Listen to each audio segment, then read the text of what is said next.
Bakınız bu camimizin restorasyonu bitti.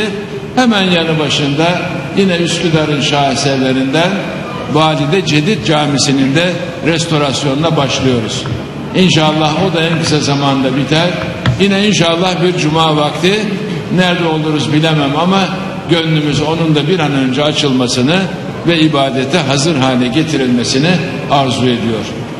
Buraya gelirken yine çok önemli iki vakıf eserini ziyaret ettim. Bunlardan birisi Atik Valide Külliyemizdir.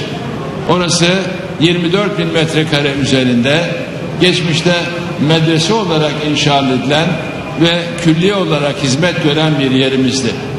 Gün gelmiş cezaevine dönüştürmüşler. Gün gelmiş İmam Hatip Lisesi olarak hizmet etmiş.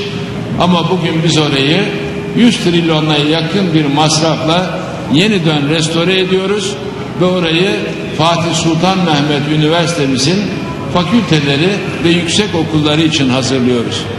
Çok güzel bir restorasyon ilerliyor. Ne mutlu orada öğretim üyesi olarak, öğrenci olarak görev yapacak insanlara. Gerçekten ilim orada tahsil edilir. Gerçekten ilim orada öğretilebilir. Oradan buraya çok yakın Özbekler Tekkesi'ni ziyaret ettim. O da çok önemli bir merkezdir.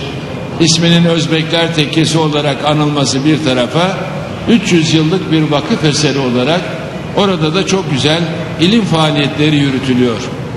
Üsküdar'ımız çok şükür bunların merkezi ve başta Sayın Belediye Başkanımız olmak üzere bugüne kadar görev yapanların hepsi vakıflara sahip çıktılar. Onlara huzurlarınızda teşekkür ediyorum ve inşallah bu hayırlı hizmetleri Hilmi Türkmen arkadaşımızın da büyük bir gayretle sürdüreceğine inancımı teyit ediyorum. İnşallah bir taraftan belediye bu eserlere giden yollara hizmet ediyor.